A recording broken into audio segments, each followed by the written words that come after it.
మీ business ఏదైనా మీ ఊర్లో promotion చేయాలంటే అది సుమన్ టీవీతోనే సాధ్యం. ఇప్పుడే సంప్రదించండి.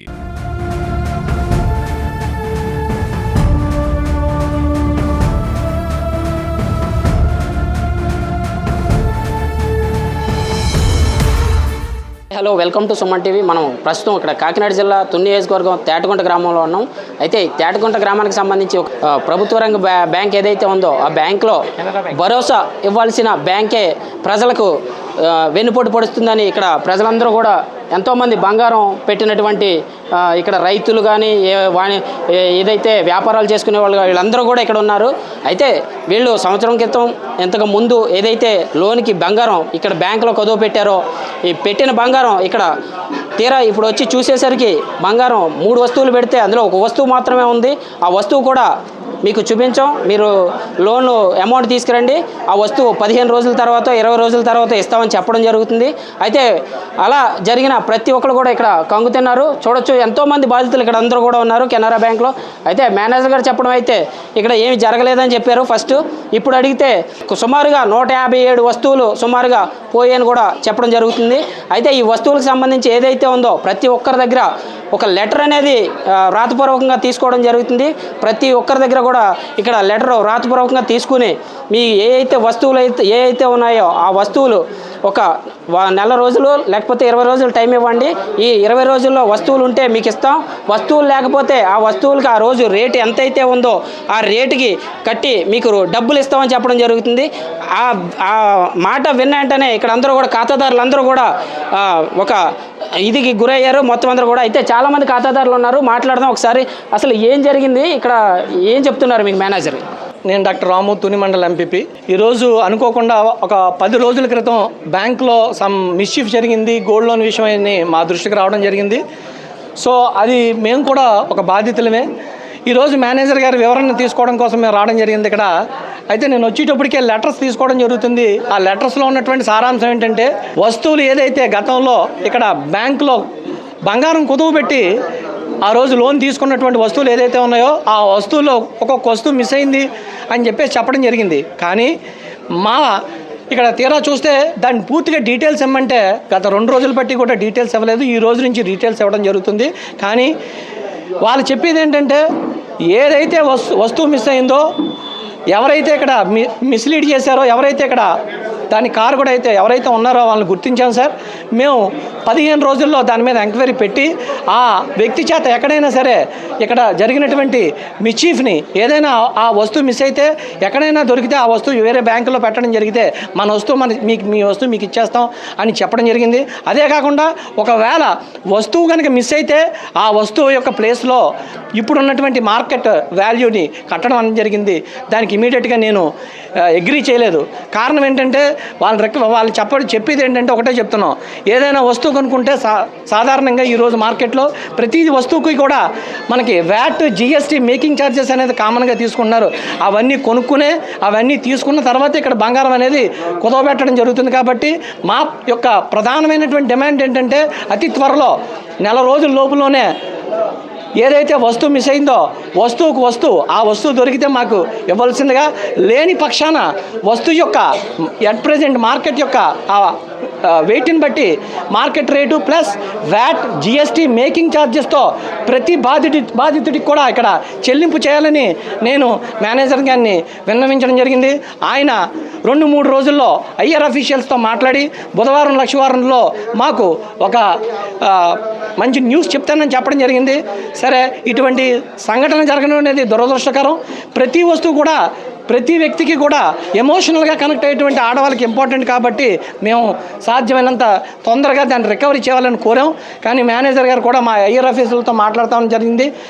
కాని పక్షాన బాధితులందరూ కూడా ఖచ్చితంగా ఇది ప్రైవేట్ బ్యాంక్ కాదు, గవర్నమెంట్ అండర్టేకింగ్ బ్యాంకే కాబట్టి ఖచ్చితంగా దీనిపై ఎంత దూరం అన్నా వెళ్ళడానికి మేము సిద్ధమని చెప్పేసి ఈ పత్రికా ముఖంగా తెలియజేస్తున్నాను. Thank you very much. ఇంకా బాధితులు చాలామంది ఉన్నారు, అయితే బాధితులు అడుగుదాం ఒకసారి. చాలామంది బాధితులు అయితే ఇక్కడ చూడొచ్చు.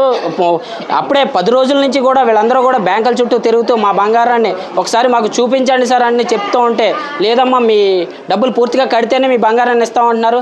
బంగారం ఇచ్చిన తర్వాత ఏదైతే డబ్బులు కట్టిన తర్వాత బంగారం చూపించమంటే ఒక 15 రోజులు 20 రోజులు టైం కావాలని వాళ్ళతో వ్రాతపూర్వకంగా లెటర్ తీసుకోవడం వీళ్ళు ఆగ్రహానికి గురవుతున్నారు ఖాతాదారులందరూ. అర్థం పోయిందంట, ఉన్నాయి కూడా ఆ దగ్గరే ఉండించుకున్నారు. ఈ విషయం తెచ్చి 6 రోజులు పెట్టి 10 రోజులు పెట్టి ఏం చెప్తున్నారు? ఇగో ఇలాగే ఇప్పుడు దాకా డబ్బు కట్టమన్నారు, డబ్బు కట్టిన తర్వాత 2 లేవంటున్నారు. ఆ డబ్బులు పారేసారు వెనక్కి. ఇంకేం చెప్తున్నారు? ఇలాగే చెప్తున్నారు. ఇగో దేవుడు అంటే ఇక్కడ ఎడుతున్నాం. ఇంకా నెల చెప్తున్నారు కదా. డబ్బు ఏమి తీసుకోలేదా? ఇంకా లేదు. ఇప్పుడు రాస్తారంట. మాది ఈ రోజు చెక్ చేయడం జరిగిందండి.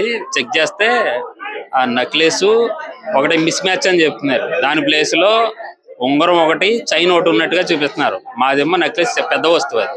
ఇంకా దాంతో పాటు 4-5 వస్తువులు పెట్టాం. 4 వస్తువులు చిన్న వస్తువులు ఉన్నాయి. పెద్ద వస్తువు నక్లెస్ పోయిందని చెప్తున్నారు. దాని ప్లేస్ లో వేరు చిన్న వస్తువులు ఉన్నట్టుగా చూపిస్తున్నారు. దీని పరిష్కారం ఒక 4 రోజుల్లో చేసి ఇస్తాము అంటున్నారు మేనేజర్ గారు. మిస్ మ్యాచ్ వస్తువు అయితే లేదన్న. వస్తువులు 5 వస్తువులు పెట్టాను. అందులో చిన్న వస్తువులు 4 ఉన్నాయి, పెద్ద వస్తువు లేదు, నక్లెస్ లేదు. ఇది ఫస్ట్ నుంచి తేడండి. బ్యాంకు స్టార్టింగ్ నుంచి ఆల్రెడీ ఊళ్ళో స్కామ్ జరిగింది. ఆ బ్యాంక్ సెంటర్కి వచ్చిన తర్వాత మళ్ళీ ఇప్పుడు జరిగింది. బ్యాంక్ పెద్ద పంచాయతీ ఆఫీస్ అండి ఇది. బ్యాంక్ కాదు, పంచాయతీ ఆఫీస్ ఇది. ఫస్ట్ నుంచి కూడా అంతే. బ్యాంక్ ఎక్కడ ఒక అయినా కాదు, బంగారం అయినా కాదు, అక్కడ మేనేజర్లు ఉన్నాయి, అక్కడ వర్క్ చేసే స్టాఫ్ అన్ని మొత్తం అంతా ఇదంతా పెద్ద కుంభకోణం కింద చేశారు. ఇది ఒక్క మా అతను బ్రహ్మ వాళ్ళు కూడా అవదు, మిగతా అందరూ కూడా సపోర్టింగ్ తోనే చేశారు. ఇదంతా ఖచ్చితంగా బ్యాంక్ సిబ్బంది లేకుండా ఎవరు ఏం చేయలేరు కదా. ఇప్పుడు గోల్డ్ లోపల పెట్టాలంటే ఎలా పెడతాడు? మేనేజర్ దగ్గర కీ ఉంటుంది, బ్యాంక్ సిబ్బంది ఒక ఆయన దగ్గర గోల్డ్ లోన్ అయిన దగ్గర కీ ఉంటుంది, మనోడి దగ్గర కీ ఉండదు, బంగారం అంతా పెట్టదు. వీళ్ళంతా కలిసే ఈ స్కామ్ అంతా చేశారు. ఒక్కడి వల్ల అయితే అవ్వదు, ఇదంతా కలిసే చేశారు. ఇంకా కొంతమందికి పాత వాళ్ళు ఇక్కడ వర్క్ చేస్తున్నారు. 13వ తారీఖు వచ్చామండి. 13వ తారీఖు వచ్చి మాకు వస్తువులు మేము వడ్డీ కడేస్తామండి, మీరు అసలు వడ్డీ కడేస్తే మీ వస్తువులు మీకు ఇచ్చేస్తా ఉన్నారండి. మాకు అమౌంట్ లేక రాలేదు సార్. ఈ రోజు వచ్చామండి. ఈ రోజు వచ్చి వడ్డీ కడేస్తాం, అసలు మొత్తం మా వస్తువులు మాకు ఏమంటే వస్తువులు ఏమంటున్నారండి. ఇంక 2 రోజు షిఫ్ట్లను వస్తువులు మాకు 10 రోజులు టైం కావాలంటున్నారు సార్. అడిగాను సార్, మేనేజర్ గారిని అడిగాను. అడిగితే మాకు 10 రోజులు టైం అంటే మీ వస్తువులు ఎక్కడ పోయి మీ వస్తువులు మీకు అప్పచెప్తా ఉన్నారు సార్. వస్తువులు కొద్దిగా ఎక్స్చేంజ్ అవి మీకు అన్ని చూసి 10 రోజులు మీకు వస్తువులు మీకు అప్పచెప్తా ఉన్నారు సార్. ఆల్రెడీ ముందు కూడించామండి. ఆ రోజు వడ్డీ అసలు మొత్తం కట్టేమన్నారండి. లెటర్ తీసుకుంటున్నారు సార్. లెటర్ తీసుకున్న 10 రోజులు మీ వస్తువులు మీకు అప్పచెప్తామని చెప్పేసి వాళ్ళు స్టాంప్ వేసి సైన్ పెట్టిస్తున్నారండి మేనేజర్ గారు. తాటిగుంట పంచాయతీ గౌరపేట సార్. మేము ఆల్రెడీ ఇక్కడ 11 తులాల బంగారం పెట్టామండి బ్యాంక్ లో. 11 తులాల బంగారానికి 3 సంవత్సరాల నుంచి కూడా ఇక్కడే సంవత్సరం లోపు వడ్డీ చెల్లించడం అలా చేసుకుంటూ మార్చుకుంటూ వస్తున్నాం సార్. అయితే ఇప్పుడు 1 ఇయర్ అయిపోయింది కదా, గోల్డ్ కడదామని చెప్పేసి గోల్డ్ చూసుకొని డబ్బులు కట్టి గోల్డ్ పట్టుకెళ్దామని బ్యాంకుకి వచ్చామండి. అయితే బ్యాంక్ లో ఫ్రాడ్ జరిగింది అని మాకు 8వ తారీఖున తెలిసిందండి ఈ విషయం. 8వ తారీఖున తెలిస్తే మేము 11వ తారీఖున ఒకసారి బ్యాంక్ వెళ్ళి చూసుకుందామని బ్యాంక్ వచ్చామండి. బ్యాంకుకి వస్తే మా దగ్గర ఉన్న స్లిప్పులు మేము ఎంతైతే బంగారం పెట్టామో అవన్నీ కూడా 3 స్లిప్లు తీసుకొని అసలు వడ్డీ కూడా కూడేశారండి. మీరు మొత్తం కట్టుకుంటే మీ బంగారం మీకు అప్పచెప్పేస్తాము, లేదు అనుకుంటే కనుక తిరగ రాయించేసి మీ వస్తువు మీకు చూపించి లోపల పెట్టేస్తాము అని చెప్పారండి. అలా కాదు సార్, మేము గోల్డ్ తీసుకుంటామండి అనేసి అన్నానండి. మొత్తం గోల్డ్ మేము తీసుకుంటామన్నారు. అయితే అసలు వడ్డీ మొత్తం అమౌంట్ చెల్లించి అప్పుడు మీరు మీ గోల్డ్ పట్టుకెళ్ళండి, అప్పుడే మీకు మీ గోల్డ్ చూపిస్తామని చెప్పారండి. అయితే 8వ తారీఖు నుంచి వచ్చిన సోమవారం మండే వచ్చి మళ్ళీ మంగళవారం వచ్చామండి. మళ్ళీ ధైర్యం చాలుగా మంగళవారం వస్తే మీరు మొత్తం అమౌంట్ కడితేనే మీ వస్తువు మీకు వస్తుంది, అంతవరకు మేము వస్తువు కూడా చూపించమని చెప్పారండి. ఆ అమౌంట్ మొత్తం కడితేనే మీ వస్తువు చూపిస్తామని చెప్పారు. మేము ఈ రోజు వచ్చామండి. అమౌంట్ అంతా అరేంజ్ చేసుకుని ఈ రోజు వస్తువు విడిపించుకున్నాం కదా అని చెప్పేసి మళ్ళీ ఈరోజు శనివారం బ్యాంకుకి వచ్చామండి. అసలు వడ్డీ పట్టుకొని వస్తే ఈసారి మా దగ్గర స్లిప్ తీసుకుని కూడిన తర్వాత 11 తులాల బంగారంలోని 3 పరటీల కింద 9 తులాల బంగారం తేడాగా ఉంది, మిస్ అయింది. మిగతా బంగారం మేము సెటిల్ చేస్తాము, మాకు ఒక 20 రోజులు టైం ఇవ్వండి, 20 రోజుల్లో మీకు ఏం భయం లేదు, మీ బంగారానికి మేము హామీ ఇస్తాము అన్నట్టుగా లెటర్ తీసుకున్నారండి మా నుంచి. కానీ 20 రోజులు అంటే మాకు 10 తులాల బంగారం అంటే 20 రోజులు మేము ఫ్రీగా ఇంట్లో ఉండలేం కదా సార్. మాకు అతి తొందరగా రావాలని మేము ఇక్కడ బ్యాంక్ వారిని, మేనేజర్ వారిని డిమాండ్ చేస్తున్నాం సార్. నమస్కారం అండి, నా పేరు ప్రదీప్ శర్మ. ఈ బ్యాంకుకి సంబంధించి నేను కూడా ఒక ఖాతాదారుని. నేను కూడా గత 4 ఏళ్ల క్రితం నుంచి కూడా ఒకసారి 2 సార్లు ఇందులో బంగారం కుదువు పెట్టడం జరిగింది. ఈసారి ఒక 7 నెలల క్రితం కూడా కొంత బంగారం నేను కుదువు నా అవసరాల నిమిత్తం కుదువు పెట్టుకున్నాను. 10 రోజుల క్రితం నుంచి కూడా కొన్ని విషయాలు తెలుస్తున్నాయి. ఏంటని చెప్పి బ్యాంకు వారిని అడిగితే కంగారు పడక్కర్లేదని చెప్తున్నారు. కానీ అయితే కొంతమంది ఖాతాదారులు మా వస్తువులు మారకం జరిగాయని కొంతమంది, లేవని కొంతమంది అని చెప్పి అంటున్నారు. బ్యాంకు వాళ్ళని అడిగితే సరిగ్గా మాకు సరైన సమాధానం చెప్పట్లేదు. అయితే బ్యాంకు వాళ్ళు కూడా కొంత చొరవ తీసుకుని ఎంతమందికి అయితే అవకతవకలు జరిగాయో ఆ అవకతవకలు జరిగినవన్నీ కూడా ఒక నోటీస్ అంటించి వీళ్ళు మాత్రమే ఇబ్బంది పడింది, మిగతా అంతా బాగానే ఉందని చెప్పి వాళ్ళు ఒక నోటీసు, పబ్లిక్ నోటీస్ ఇస్తే, ప్రెస్ నోటీస్ ఇస్తే ఖాతాదారులందరూ కూడా ప్రశాంతంగా ఉంటారని చెప్పి కోరుతున్నాం. అయితే ఖాతాదారుల యొక్క క్షేమాన్ని బ్యాంకు వారు ఖచ్చితంగా కోరుకుని ఖాతాదారులకి సరైనటువంటి విషయాన్ని అతి త్వరలో బ్యాంకు వారు బయటికి ప్రెస్ నోటు ద్వారా కానీ నోటీస్ ద్వారా కానీ అందించాలని మా యొక్క డిమాండ్గా చేస్తున్నాం. అందరూ కూడా మరి ఖాతాదారులు చాలా మంది భయపడుతున్నారు. ఇప్పటికిప్పుడు చాలా మంది బయటికి వెళ్ళి 2 రూపాయలు, 5 రూపాయల వడ్డీకి, 10 రూపాయల వడ్డీకి వాళ్ళు పెట్టినటువంటి డబ్బుకి సరిపడా డబ్బు తెచ్చుకుని బంగారం విడిపించుకునే ప్రయత్నం చేస్తున్నారు. ఆ రకంగా కూడా ఖాతాదారులు చాలా మంది నష్టపోతున్నారు. వస్తువులన్నీ కూడా చాలా జాగ్రత్తగా సేఫ్టీగా ఉన్నాయని చెప్పి ఒక మాటని బ్యాంకు వారు పబ్లిక్ గా ప్రెస్ నోటు పరంగా ఇచ్చినట్లయితే ఖాతాదారులందరూ కూడా ప్రశాంతంగా ఉంటారని మా యొక్క మనవి.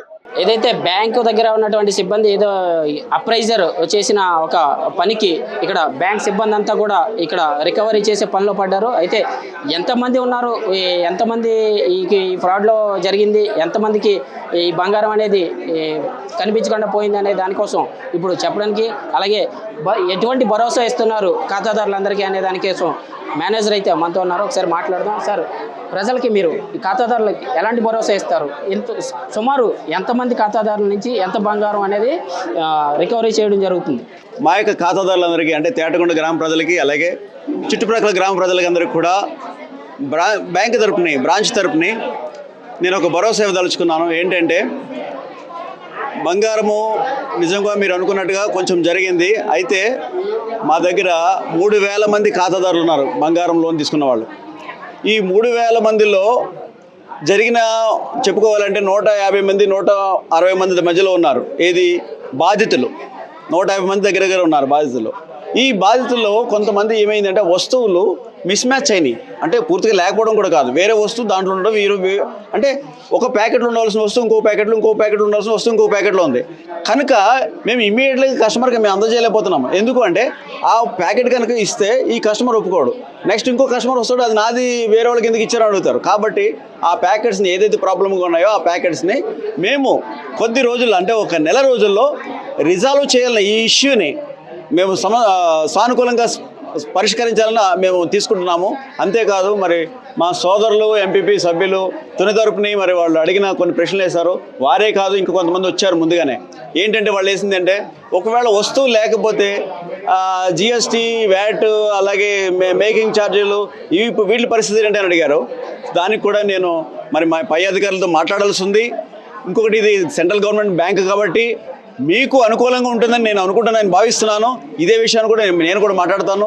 ఎందుకంటే మా ఖాతాదారుల్ని మేము వాళ్ళకి లాస్ అవ్వడం మేము ఒప్పుకోము. ఎందుకు అంటే మా బ్యాంకు ఆధారపడింది మీ మీద ఆధారపడింది. కాబట్టి ఖాతాదారులు ఎంప్లాయీస్ ఏదైనా ప్రాబ్లం వస్తే వాళ్ళని తీసేస్తారమ్మా. కానీ ఖాతాదారుడికి ఒక పైసా లాస్ అవ్వడం అనేది మరి చరిత్రలో లేదు, గవర్నమెంట్ బ్యాంకుల విషయంలో చెప్తున్నాను. కాబట్టి మీరు ఎవరైనా కలవరానికి గురవద్దు, భయపడొద్దు. కొంచెం మాకు కొంచెం వెయిట్ చేసి మీ వస్తువులు మీరు పట్టుకెళ్ళండి. ఇన్ కేసు లేకపోతే ఇప్పుడు చెప్పిన విధముగా మిగతా ఛార్జీలు కూడా ఇవ్వడానికి మేము మాట్లాడి మన ఎంపీపీ సభ్యుల గారికి నేను తెలియజేస్తున్నప్పుడు ఆయన ఒక సమయానికి చెప్తారు. ఆ సమయంలో మీకు అందరికీ తెలియజేస్తారు. అంతవరకు మీరు కొంచెం ఓపికతో ఉండాలని మనం చేస్తూ నా మాట ముగిస్తాను. ఖాతాదారులకు సంబంధించి ఖాతాదారుల దగ్గర నుంచి ఒక రాతపూర్వకంగా కూడా ఒక లెటర్ తీసుకుంటున్నారని తెలుస్తుంది. ఆ లెటర్ దేని పూర్వకంగా తీసుకుంటున్నారు? మీరు ఖాతాదారులకి ఎటువంటి భరోసా కల్పిస్తారు? ఎన్ని రోజుల్లో మీకు ఈ ప్రాబ్లం సాల్వ్ చేయగలుగుతారు? ఇది ఒక అగ్రిమెంట్ కాదండి. అగ్రిమెంట్ అంటే మనకి ఒక స్టాంప్ పేపర్ ఉంటుంది, అన్నీ ఉంటాయి. ఇది జస్ట్ లెటర్ చెప్పుకోవచ్చు. ఇది ఎందుకు అంటే ముఖ్యంగా మేము రాయొచ్చు కానీ మేము కాదు, మీ స్వహస్తాలతో మీకు ఏం జరిగిందో తెలియాలి. అది మీ పేపర్ మీద ఉండాలి. అంతేకాదు ఎన్ని గ్రాములు ఉండాలో మీ దగ్గర స్లిప్ను బట్టే మేము ప్రొసీడ్ అవ్వాలి. అందుకని ఆ స్లిప్ జిరాక్స్ కూడా తీసుకోవడం జరిగింది. ఎందుకంటే మీకు న్యాయం చేయాలనే ఉద్దేశంతో ఆ విధంగా అడగడం జరిగింది. కానీ అది అగ్రిమెంట్గా భావించవద్దు. అదేదో మేము ఇచ్చేసాము దాని ప్రకారంగా చేస్తామని మీరు భావించవద్దు. అంటే ఇప్పుడు పాత స్లిప్లు ఏదైతే బ్యాంక్ నుంచి మీరు ఇచ్చారో ఇప్పుడు వాళ్ళ దగ్గర ఉన్న స్లిప్పులకి ఏదైనా వ్యత్యాసం ఏమైనా కనిపిస్తుందా? ఆ అంతరం ఉంది కాబట్టి మేము వాళ్ళని క్లియర్గా అడుగుతున్నాం. ఆ అంతరం ఉంది కాబట్టి మేము క్లియర్గా అడుగుతున్నాం. ఓకే అండి. మేనేజర్ గారు చెప్పిన దాంట్లో ఒక చిన్న క్లారిటీ మేము ఇప్పటి వరకు మేము మిస్ అయ్యాం. ఆయన చెప్పింది ఏంటంటే వస్తువులన్నీ ఇక్కడే ఉన్నాయి, ఒక దాంట్లో ఒకటి కలిసిందని చెప్పారు. దాని మీద కూడా మీరు నిజాలు నిగ్గు తేల్చాలి తొందరలో. ఎందుకంటే ఇప్పుడు మాకు అది షాకింగ్ నిజం. అపోహలన్నీ మీరు నివృత్తి చేయవలసిన బాధ్యత మీకు ఉంది కాబట్టి 1 వీక్లోనే దాన్ని మీరు అంటే టైం తీసుకోకండి. 15 రోజుల నెల రోజుల అని టైం కాదు సార్. చిన్న బ్యాంకు జరిగిన అవకతవకలు 160 అవకతవకలు అంటే అది పెద్ద పని కాదు. గట్టిగా మీ స్టాఫ్ని రప్పించి యుద్ధ ప్రాతిపదికన చేయించవచ్చు. అది రూపంలోనే రాయడం కాదు, ఇప్పుడంతా ఆన్లైన్ కూడా జరుగుతుంది. ఆన్లైన్ లో కూడా ప్రతిదీ ఎంటర్ చేస్తారు, ఆన్లైన్ లో కూడా ఉంటుంది. ఏ కస్టమర్ కూడా మా విజ్ఞప్తి ఒకటే, మేనేజర్ గారికి మేము చెప్పేది ఒకటే సార్. సెంట్రల్ బ్యాంక్ సంబంధించినటువంటి మీరు ఏదైతే బ్యాంక్ అని చెబుతున్నారో మీరు ఓకే మేము అగ్రీ చేస్తాం, నమ్మకం ఉంది కాబట్టి ఈ బ్యాంకులో పెట్టారు ప్రతి ఒక్కరు కూడా. ఆ నమ్మకాన్ని మీరు వమ్ము చేసుకోకండి. 3000 ఖాతాదారులు ఉన్నారు, అందులో 160 మందికి అవకతవకలు జరిగాయి అన్నారు కాబట్టి 160 మంది అవకతవకలు అనేది రెక్టిఫై చేయడం అనేది చాలా తక్కువ సమయంలో చేయొచ్చు. కాబట్టి నెలల తరబడి కేసు అనేది ఎంక్వైరీ పూర్వపరాలనే తర్వాత జరిగినటువంటిది ఎవరికి ఎంత అన్యాయం జరిగింది, ఎవరికి ఎంత లాస్ జరిగింది అనేది అది తొందరలోనే మీరు రెక్టిఫై చేయండి సార్. మీ మాటకి మేము అడ్డొచ్చాను. ఏంటంటే విషయం ఏంటంటే ఈ 160 మేము అరైవ్ అవ్వడానికి మా మెకానిజం అంతా కూడా వారం రోజులు శ్రమించి, ఎందుకు అంటే ఇది ఒక అప్లికేషన్ ద్వారా మీకు దొరకలేదు, రకరకాల అప్లికేషన్ దొరకడం తీయడం ద్వారా అంటే డిగింగ్ చేసాం చాలా వరకు. అంటే ఇది వారం రోజులు ఒక 10 మంది పైనే వారం రోజులు శ్రమిస్తే ఈ 3000 అకౌంట్లో ఒక కొలిక్కి వచ్చిందండి. అందుకని స్టార్టింగ్లో మేము ప్రెస్ వాళ్ళకు కూడా క్లియర్గా ఎందుకు చెప్పలేకపోయామంటే మా దగ్గర కరెక్ట్గా డేటా లేకుండా మేము జనాల్ని కలవర పెట్టకూడదు. మా ఉద్దేశం అంతే తప్ప జనాలకు తెలియచేయకూడదని, మిస్లీడ్ చేయాలనే ఉద్దేశం కాదు, తప్పించుకోవాలనే ఉద్దేశం కాదు. మెయిన్ విషయం ఏంటంటే పక్కాగా మాకు ఇన్ఫర్మేషన్ ఉండాలి, తర్వాత మా జనాల దగ్గరికి వెళ్ళాలి. ఇప్పుడు మాకు ఇన్ఫర్మేషన్ ఉంది.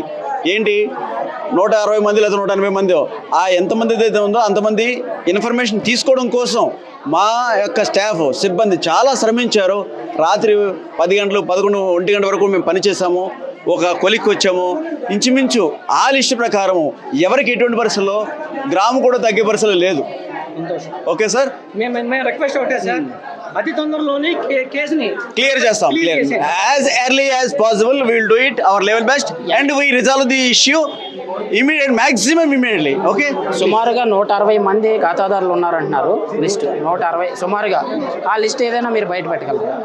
ఖాతాదారులకి చెప్పగలరా? ఇది కొంచెం లీగల్గా మేము ప్రొసీడ్ అవ్వాలి.